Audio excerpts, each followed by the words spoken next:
Imagine a world where the ocean is not a place of safety, but an arena of titans, where every shadow conceals a predator with jaws powerful enough to crush bone, where the water itself seems to pulse with ancient hunger, and where survival means outswimming death itself, in a realm that makes today's seas look like gentle bathtubs by comparison. Welcome to the Jurassic Oceans, the most dangerous waters ever to exist on planet Earth. 201 million years ago, as the supercontinent Pangaea began its slow, inevitable fracture, shallow seas flooded across the fragmenting landmasses, creating vast marine highways that connected distant shores and birthed an underwater empire unlike anything our modern world has ever known. An empire ruled not by fish or whales, but by reptiles that had abandoned the land to conquer a liquid realm where they would evolve into the most fearsome predators the oceans have ever witnessed. The warm, shallow waters of the Jurassic period teemed with life in every direction, from the sunlit surface where ancient fish darted in glittering schools, to the murky depths where creatures with eyes the size of dinner plates hunted in near-total darkness. And connecting every level of this vertical empire was a food chain so complex, so brutal, and so magnificent that it would sustain the most diverse marine ecosystem in Earth's history for nearly 60 million years. At the foundation of this empire drifted clouds of microscopic plankton, billions upon billions of tiny organisms that transformed sunlight into life itself, creating the base upon which every other creature depended, while just above them swam schools of small, bony fish, their scales flashing silver as they fed on the plankton and tried desperately to avoid becoming meals themselves. Among the mid-level predators that hunted these fish swam Aspidorhynchus, a sleek 2-meter-long bony fish with an elongated snout like a needle, perfectly designed for slashing through schools of prey near the surface, while the larger Pachycormus, stretching to 4 meters, used its powerful tail to accelerate through the water with explosive speed, sometimes hunting smaller fish, sometimes filtering plankton from the current, depending on what the ocean offered. Drifting through these same waters came the gentle giants of the Jurassic Seas, the massive Leadsichthys, filter feeders that grew to an absolutely staggering 16 meters in length, making them the largest bony fish ever known to science, their enormous mouths gaping wide as they swept through plankton-rich waters, sieving thousands of liters with every pass, peaceful behemoths that threatened no one, but whose immense size made them targets for the true monsters of this age. Scattered across the seafloor and attached to rocks and coral formations lived the stationary filter feeders, crinoids with their delicate arms waving in the current like underwater flowers, bivalves that opened their shells to draw in nutrient-rich water, and brachiopods that had survived for hundreds of millions of years through sheer efficiency of design. While above them, coral reefs built by scleractinian corals created three-dimensional structures that offered shelter to countless species and hunting grounds for countless more. Floating through the open water in their spiral shells came the Ammonites, relatives of modern nautilus and squid, some small enough to fit in your palm, others growing to a meter across, their tentacles reaching out to snatch tiny prey, their shells chambered with gas-filled compartments that allowed them to control their buoyancy with precision, though their abundance made them the favorite prey of nearly every predator in the ocean. Alongside them swam their relatives, the Belemnites, squid-like creatures with internal shells, reaching lengths of 50 centimeters, their jet propulsion allowing them to dart away from danger with impressive speed, though not always fast enough to escape the jaws that pursued them through the Jurassic currents. But it was the reptiles, those air-breathing descendants of land-dwelling ancestors, that truly dominated these ancient oceans, and among them, the Ichthyosaurs represented one of evolution's most remarkable transformations, creatures that had so completely adapted to marine life that they resembled dolphins or sharks, despite being reptiles that still breathed air and gave birth to live young in the water.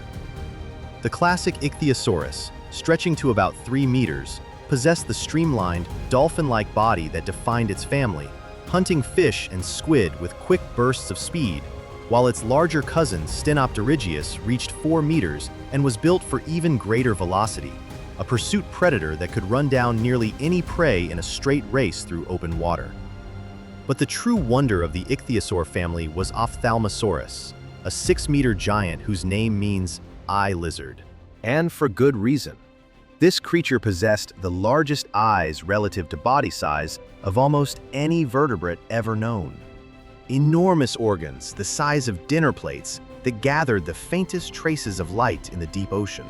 allowing Ophthalmosaurus to dive hundreds of meters down into the lightless depths, where it hunted the squid and fish that hid from surface predators, holding its breath for what must have been extraordinary lengths of time as it pursued prey through the darkness that would blind any other hunter. Sharing the waters with the Ichthyosaurs came the Plesiosaurs, reptiles built on an entirely different body plan,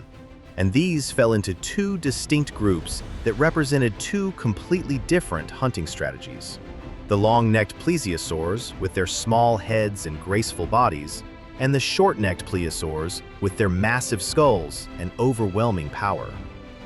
The long-necked varieties, like Cryptoclydus, reaching about 4 meters in total length, with nearly half of that being neck,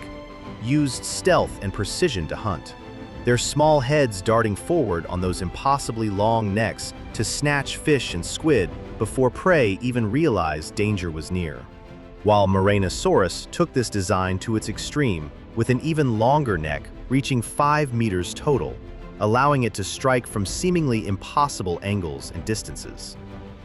The smaller Microcladus, at 3 meters, hunted in the coastal shallows, where its agility served it well among the rocks and reefs. But all of these long-necked Plesiosaurs lived in constant awareness that they were not the apex predators of their realm, that something far more terrifying lurked in the deeper waters, something that could tear them apart with casual ease. That something was the Pliosaurs,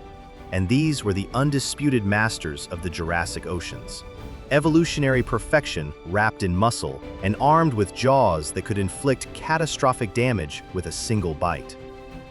Peleoneustes, the smallest of the group at 5 meters, was nonetheless a formidable hunter. Its streamlined body built for speed and agility, capable of running down fleeing fish or ichthyosaurs with relentless determination. While Similestes, reaching 6 meters, possessed a shorter snout and more robust teeth that suggest it crunched through armored prey and bones with ease. But the true titans began with Liopleurodon, a name that has become synonymous with Jurassic marine predation, a creature that grew to at least 6 or 7 meters of pure muscled fury, with some specimens possibly reaching even greater sizes, its massive skull filled with teeth like railroad spikes, its 4 paddle-like flippers propelling it through the water with surprising speed for something so massive. A predator so dominant that it feared nothing else in the ocean and hunted whatever it pleased, from giant fish to other marine reptiles, crushing prey in jaws driven by muscles that generated thousands of pounds of bite force. Kronosaurus, named after the Greek titan Kronos, who devoured his own children, stretched to an absolutely terrifying 10 meters in length, much of that being a skull that measured nearly 3 meters long, armed with conical teeth that could pierce through flesh and bone with equal ease, creating puncture wounds that would cause massive internal damage and rapid blood loss, making Kronosaurus the owner of perhaps the most devastating bite in the entire Mesozoic era. A creature that could kill ichthyosaurs and plesiosaurs with a single, well-placed strike to the neck or skull. And then came Pliosaurus itself, the animal that gave the entire group its name, a monster that reached 12 meters from snout to tail, with a skull alone measuring up to 2.5 meters, jaws that could open wide enough to swallow an adult human whole, and teeth that combined the piercing power of Kronosaurus with the slicing ability of sharks, making every bite a catastrophic event that could sever arteries, crush vertebrae, or simply tear away massive chunks of flesh. This was the ultimate marine predator of the Jurassic, the apex of the apex, a creature that ruled the oceans with absolute authority and hunted anything that swam, including other plesiosaurs, other plesiosaurs, ichthyosaurs, sharks, and even the occasional unlucky dinosaur that ventured too close to the shoreline. But the Pliosaurs were not the only reptilian apex predators in these ancient seas, because swimming alongside them, came one of the most remarkable evolutionary stories in all of paleontology, the tale of crocodiles that returned to the ocean. Today we think of crocodiles as semi-aquatic ambush predators of rivers and coasts, but during the Jurassic period, some crocodile lineages became fully marine, abandoning the land entirely and evolving body plans that would have seemed impossible if we didn't have the fossils to prove they existed. Metriorhynchus, reaching about 3 meters in length, was a sleek, agile hunter that had replaced its legs with paddle-like flippers and evolved a tail fin like a shark's, making it one of the few crocodilians to ever develop true marine propulsion, hunting fish and small marine reptiles in the open ocean, where its streamlined body gave it speed and maneuverability that belied its crocodilian heritage. Its relative Dacosaurus, however, took marine crocodile evolution in a completely different direction, growing to 5 meters and developing a short, deep skull filled with serrated blade-like teeth that looked more like those of a carnivorous dinosaur than a crocodile, earning it the nickname Mr. Teeth among paleontologists. A predator that likely hunted larger prey including fish, marine reptiles, and anything else it could fit between those terrible jaws, functioning as a roaming apex predator that competed directly with medium-sized pliosaurs for dominance in certain marine environments. The largest of the marine crocodiles was Machimosaurus, a massive 7-meter beast that probably spent time both in coastal waters and in the open ocean. Its robust build and powerful jaws suggesting it could tackle large, hard-bodied prey, including sea turtles and armored fish. A reminder that even in an ocean dominated by reptilian predators, the crocodilian lineage could produce killers to rival any other group. Completing the roster of Jurassic predators came the sharks, those ancient and efficient hunters that had already been perfecting their design for hundreds of millions of years before the Jurassic even began. And while they were not the dominant predators of this era, they remained ever-present threats throughout the water column. Hybodus, a primitive shark reaching 2.5 meters, possessed both sharp teeth for catching prey and flat teeth for crushing shells, making it an adaptable predator and scavenger that could exploit various food sources.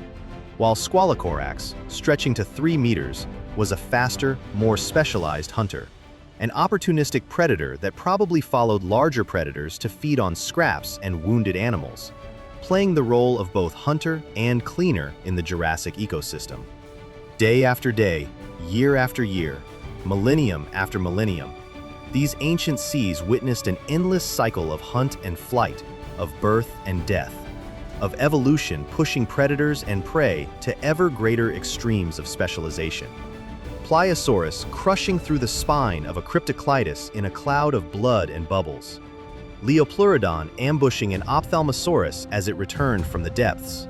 Dacosaurus tearing into a school of fish while Metriorhynchus hunted in its wake. Kronosaurus seizing a juvenile ichthyosaur and shaking it like a rag doll until life fled from its body. And through it all, the patient filter feeders continued their work. The Leadsichthys sweeping through plankton clouds, the Ammonites drifting on currents, the Belemnites jetting through the water, all of them fueling a food web so rich and complex that it supported predators of unprecedented size and ferocity. The Jurassic oceans were a realm of contrasts, where the gentle coexisted with the terrible, where creatures of staggering size filtered microscopic organisms, while others used those same giant bodies as prey, where evolution had produced hunters so perfect for their environment that they would dominate for tens of millions of years, where every innovation in predation was met with a counter-innovation in defense or escape, creating an arms race that pushed marine life to heights of diversity and specialization that we can barely imagine today. These were waters where danger lurked at every depth, where even the apex predators faced competition from rival apex predators, where the border between hunter and hunted could shift in an instant based on size, age, health, or simple bad luck, where a Pliosaurus might reign as uncontested king in one moment and become prey to a larger Pliosaurus in the next, where the only certainty was that everything eventually became food for something else,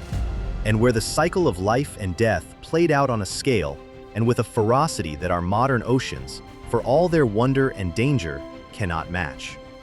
For nearly 60 million years, from the early Jurassic through the late Jurassic and into the earliest Cretaceous, these ecosystems thrived and evolved. The shallow seas expanding and contracting with changes in sea level, the climate shifting from warm to warmer, the continents drifting slowly apart and creating new seaways and new opportunities for evolution. And through it all, the marine reptiles and their prey adapted, diversified, and filled every available niche in an underwater empire that stretched across the globe. And then, as the Jurassic period gave way to the Cretaceous, these ecosystems began to change. Not suddenly, not catastrophically, but gradually, as new predators evolved and old ones went extinct, as changing ocean chemistry and temperatures altered the delicate balance of the food web.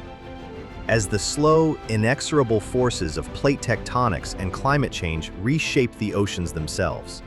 Until finally, 66 million years ago, when an asteroid struck the Earth and ended the age of dinosaurs, it also ended the age of marine reptiles, bringing down the final curtain on one of the most remarkable chapters in the history of life on Earth. Today, when we stand on the shore and look out at the ocean, we see a realm that seems wild and dangerous, a place where great white sharks and orcas reign as apex predators, where mysteries still lurk in the unexplored depths. But we are looking at a diminished kingdom, a pale shadow of what the oceans once were, because we will never again see creatures like Pliosaurus or Liopleurodon cutting through the waves, never again witness the hunt of a Kronosaurus or the deep dives of an Ophthalmosaurus, never again experience the sheer density of predatory power that characterized the Jurassic Seas. And while we can study their fossils, measure their bones, calculate their bite forces, and reconstruct their lives with increasing accuracy, we can never truly understand what it meant to swim in waters where every shadow could conceal a 12-meter monster with jaws capable of biting a car in half, where the ocean was not a wilderness to be explored, but a gauntlet to be survived, where the Jurassic Seas reigned as the most dangerous waters ever to exist on planet Earth. The fossils remain, silent witnesses locked in stone, waiting to tell their stories to anyone willing to listen. And every new discovery brings us one step closer to understanding this lost world that once ruled our planet's oceans. If you've been captivated by these ancient titans, subscribe to our channel and hit the notification bell so you never miss our next journey into deep time. Share this documentary with anyone who loves prehistoric life, and let us know in the comments which Jurassic predator amazed you the most. Was it the crushing power of Pliosaurus, the blade-toothed ferocity of Dacosaurus, or perhaps the deep-diving Ophthalmosaurus with its enormous eyes? Join us next time as we continue exploring Earth's most extraordinary lost worlds, because the past is never truly gone, it's just waiting to be rediscovered.